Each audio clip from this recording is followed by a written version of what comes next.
Good evening. Today is December 31st, 2023, the last day of the year. It's New Year's Eve. Hope everybody's had a good day so far. This morning at Bethel AME Church in Corsicana, we had a very good service. In the AME Church, on our fifth Sundays, their Missionary Day, sponsored by the Women's Missionary Society. They always have a program during the morning worship service. At least usually it's in the morning. Sometimes it's in the afternoon, but ours is in the morning.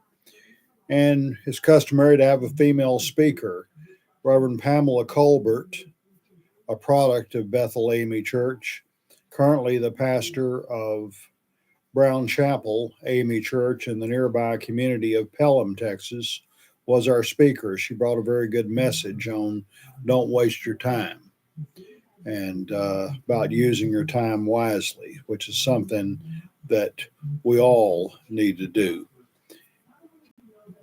I'm very proud of Pam. She, in the last year, graduated from seminary and was ordained as an itinerant elder in the African Methodist Episcopal Church. This afternoon, we went to Twilight Nursing Home here in Corsicana. Our missionary society conducted a service. They sang some songs, ladies did, and I played my guitar, and we had some more songs, and I brought a short message on Another Year is Dawning, based on a very, very good song by that title. So we're back home now.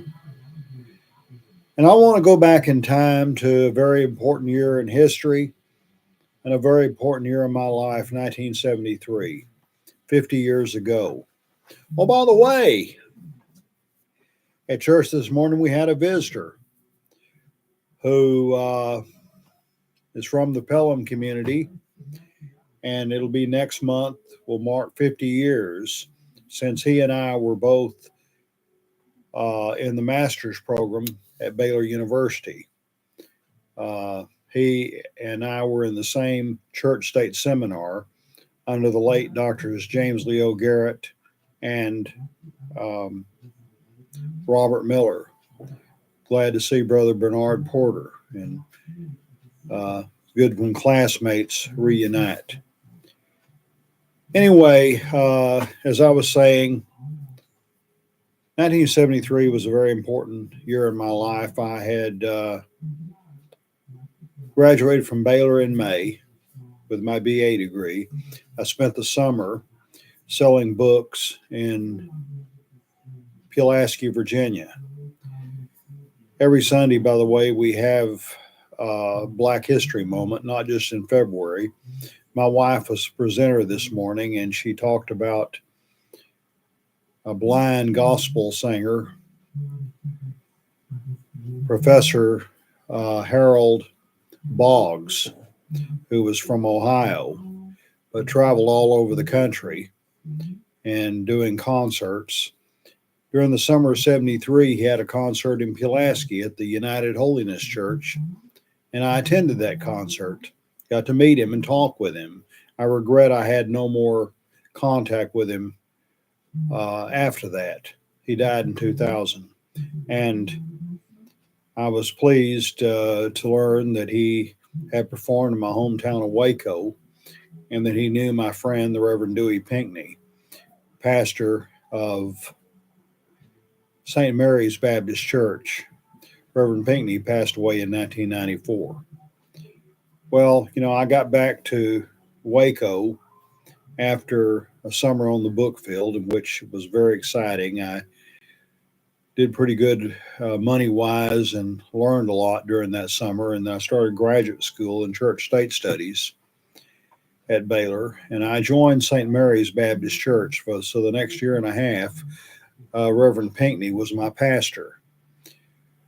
But I never, the date of December 31st stands out in my mind. Another minister who joined there about the time, shortly after I did, was the Reverend Raymond Mays, who was from San Antonio. His wife, Katie, was from, I believe, nearby McGregor, Texas. And they had a beautiful little girl named Sean. That was 50 years ago. They had three sons since then. But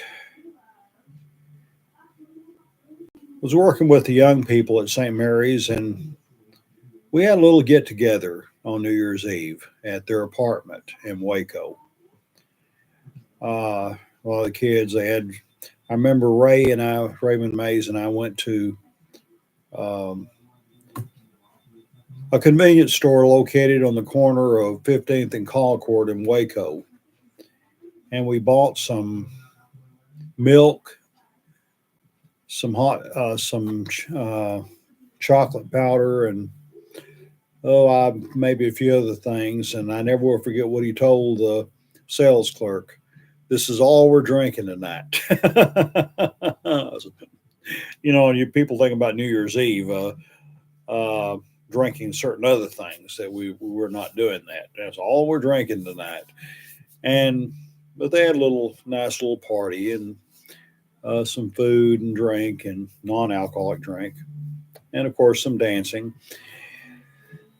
In the meanwhile, I went to Whitney and got picked up my good friend Doug Miller, who is still a good friend this very day, 50 years later.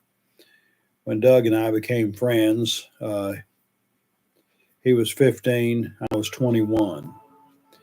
He is now 66, and I'm 72. So that's our friendship has endured all these years. Uh, and so Doug, he came and stayed at my apartment at 1015 Spate. We went to the party at Ray and Katie May's house, but the party broke up about 10 o'clock or whenever it was because we had another important event that evening, and that was our watch night service at St. Mary's. First time I'd ever been to watch meeting. I've been to a number of them over the years. We're not going this year. We're staying home tonight, which is fine. But anyway, we had a good service. Remember, instead of one sermon, they had sermonettes. Ray and I, along with a couple of Reverend Pinckney and Reverend Petty, one of the other ministers, that all of us were there, brought brief messages. And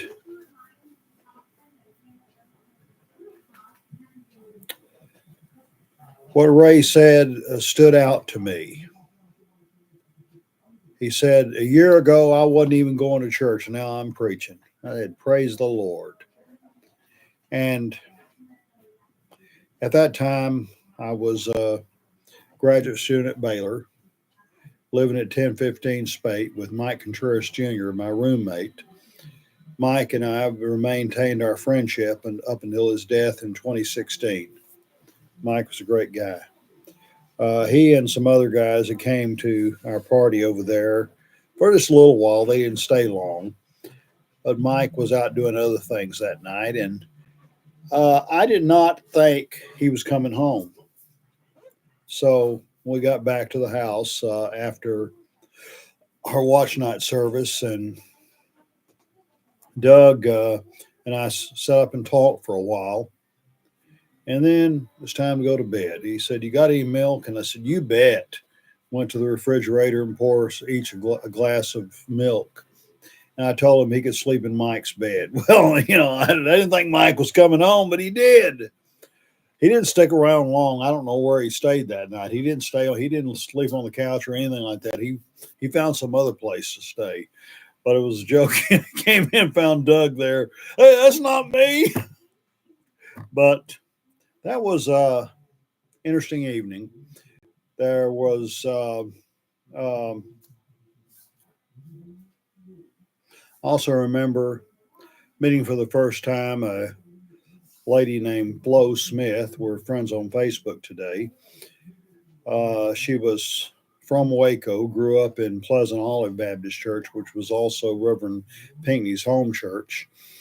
She had later had moved to Fort Worth, and today I understand remains a good friend to the Mays family. By the way, Ray and Katie and I have reconnected on Facebook, and remember one time I sent Katie a message saying, "Give Sean a hug for me," and she said, "Okay."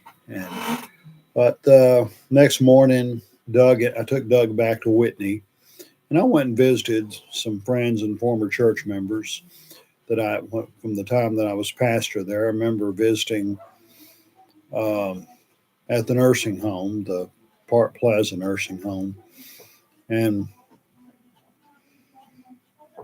it was the beginning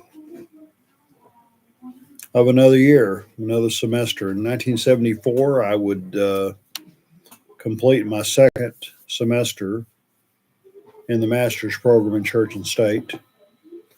And then I would spend the next 2 years from May of 74 to May of 76 in writing my thesis on the Nation of Islam, the black Muslims. And so by the end of that year, I had left Waco and moved to Teague to take my first job at the state of Texas. And we'll say more about that later. December 31st, 1973 was the year 73 started out very good. It ended very good. There were some rough places in between times. I wouldn't take nothing from my journey. And 50 years later, I give God all the praise and glory. As we enter the year 2024,